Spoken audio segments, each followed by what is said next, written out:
বন্ধুরা, আশা করি তোমরা সবাই ভালো আছো। তোমার চ্যানেলে তোমাদের সবাইকে স্বাগতম। তো পরীক্ষার আগে একদম আজ তোমাদের জন্য এই মুহূর্তে যেটা শেয়ার করছি, এর আগেও কিন্তু আমি এটা শেয়ার করছি, জাস্ট বিষয়টা একটু মনে করিয়ে দেওয়া। যেহেতু পরীক্ষা রাত পোহালেই, সেহেতু তোমরা এই প্রশ্নগুলো রেডি করেছো কিনা আমি সেটাই তোমাদের সামনে তুলে ধরছি। যে এই প্রশ্নগুলো যদি রেডি না করা থাকে অবশ্যই রেডি করে নাও, কারণ একদম যাকে বলা যায় প্যাকআপ সাজেশন যাকে বলা যায়, সেই সাজেশন তোমাদের সামনে এর আগেও শেয়ার করেছি। আবার এটা একটু মনে করিয়ে দিতে চাই যে আমাদের বাংলা গল্প থেকে একটা 3 মার্কের প্রশ্ন পরীক্ষাতে আসে, একটা 5 মার্কের প্রশ্ন পরীক্ষাতে আসে।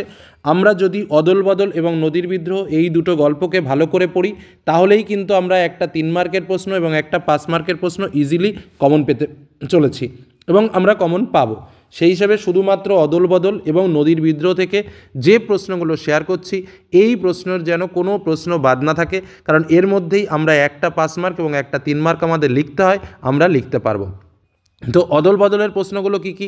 প্রথম প্রশ্ন, এই আওয়াজে মুখরিত হয়ে উঠল, কোন আওয়াজের কথা বলা হয়েছে? এই আওয়াজে মুখরিত হয়ে ওঠার কারণ কি ছিল?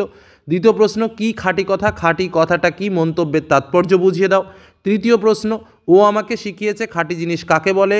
কার কথা বলা হয়েছে? খাঁটি জিনিসটা কি তা লেখো। 4 নম্বর প্রশ্ন, কিন্তু আমাকে বাঁচানোর জন্য তো আমার মা আছে, বক্তাকে প্রসঙ্গটি তাৎপর্যসহ লেখো। পরবর্তী প্রশ্ন, অমৃতের জবাব আমাকে বদলে দিয়েছে, অমৃতের কোন জবাব তাকে বদলে দিয়েছে কিভাবে? পরবর্তী প্রশ্ন, অদল বদল গল্পে ক্রমশ গ্রাম পেরিয়ে কি আওয়াজে মুখরিত হয়ে উঠেছিল? কার লেখা? কোন রচনার অংশ? প্রসঙ্গ উল্লেখ করে কথাটির অর্থ ব্যাখ্যা করো। পরবর্তী প্রশ্ন, অমৃত এতেও পিছপা হতে রাজি নয়, কোন ব্যাপারে পিছপা হতে রাজি নয়? কখন পিছপা হতে রাজি নয় কথাটির অর্থ লেখো। পরবর্তী প্রশ্ন, ছেলের দল আনন্দে চেঁচিয়ে উঠল, ছেলের দলের আনন্দের কারণ ব্যাখ্যা করো। এই আনন্দ স্থায়ী হয়েছিল কি? পরবর্তী কোশ্চেন এবং অদল বদল থেকে লাস্ট কোশ্চেন, অমৃত সত্যি তার বাবা মাকে খুব জ্বালিয়েছিল, অমৃত কিভাবে বাবা মাকে জ্বালাতন করেছিল? অবশেষে অমৃতের মা কি করেছিলেন? এই যে কটা প্রশ্ন বললাম, এই কটা প্রশ্নের ভেতরে একটা 5 একটা 3 যে কোনো প্রশ্নের মান বিশিষ্ট প্রশ্ন কিন্তু তোমরা পরীক্ষাতে কমন পাবেই। এই কারণে আমি বারবার বলছি, অদল বদল এবং নদীর বিদ্রোহ 2025 মাধ্যমিক পরীক্ষার্থীদের জন্য ভেরি ভেরি ইম্পর্ট্যান্ট। এবং যে প্রশ্নগুলো শেয়ার করলাম অদল বদল থেকে, এর মধ্যে প্রশ্ন আসবেই, এরকমই একটা ব্যাপার।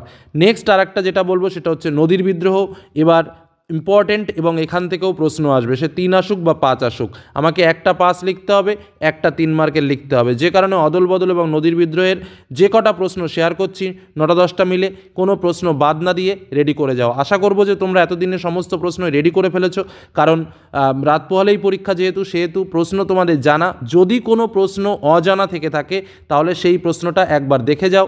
প্রয়োজনে সবথেকে বেস্ট একটা বুদ্ধি আমি তোমাদের বলি, এই গল্প দুটোকে 2বার 3বার রিডিং পড়ে যাও, 2বার 3বার রিডিং পড়ো। ওকে, তো প্রথম প্রশ্ন, নদীর বিদ্রোহের কারণ সে বুঝিতে পারিয়াছে, নদী কখন বিদ্রোহ করেছিল? এই বিদ্রোহের কোন ঘটনা নদের চাঁদের বোধগম্য হয়েছিল? লেখো। নদীর বিদ্রোহ গল্পে নদীর বিদ্রোহী ওঠার কী কারণ বলে তোমার মনে হয়? পরবর্তী কোশ্চেন, নদীর জন্য নদের চাঁদের এত মায়া একটু স্বাভাবিক, কেন স্বাভাবিক ব্যাখ্যা করো। নদীকে এইভাবে ভালোবাসার একটা কৈফিয়ত নদের চাঁদ দিয়েছিল, নদের চাঁদের পেশা কি, সে কী কৈফিয়ত দিয়েছিল? নদের চাঁদ গর্ব অনুভব করিয়াছে কিসের জন্য, কেন? নদের চাঁদ স্তম্ভিত হইয়া গেল, নদের চাঁদের স্তম্ভিত হওয়ার কারণ কি? পরবর্তী কোশ্চেন, নিজের এই পাগলামিতেই যেন আনন্দ উপভোগ করেন, কার পাগলামির কথা বলা হয়েছে? উদ্দিষ্ট ব্যক্তির পাগলামির পরিচয় দাও। পরবর্তী কোশ্চেন, বড় ভয় করিতে লাগিল নদের চাঁদের, কেন? পরবর্তী কোশ্চেন, নদীর বিদ্রোহ গল্পে নদের চাঁদের চরিত্র লেখো। পরের কোশ্চেন, চিঠি পকেটেই ছিল, কোন চিঠি, তার পরিণতি কী হয়েছিল? পরবর্তী কোশ্চেন, 5 দিন নদীকে দেখা হয় নাই, কার, কেন, এতে তার ঔৎসুক্য বোধের পরিচয় দাও। এবং লাস্ট কোশ্চেন, আজ তার মনে হইল কি প্রয়োজন ছিল ব্রিজের, কার মনে প্রশ্ন ব্যাখ্যা করো।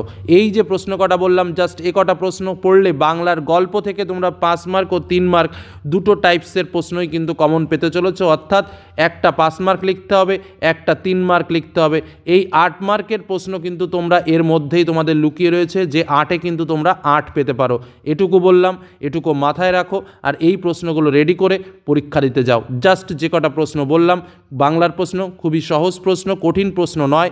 এই প্রশ্ন কটা প্রয়োজনে একবার একটু বইটা, পাঠ্য বইটা রিডিং পড়ো, একবারের জায়গায় 2বার পড়ো, সেক্ষেত্রে অনেক সুবিধা পাবে। এবং রিডিং পড়লে সমস্ত প্রশ্নের উত্তর নিজে থেকেই লিখতে পারবে পরীক্ষায়, এটা কিন্তু মাথায় রেখো। ওকে, এটুকু আলোচনা করে আজকের আলোচনা শেষ করলাম।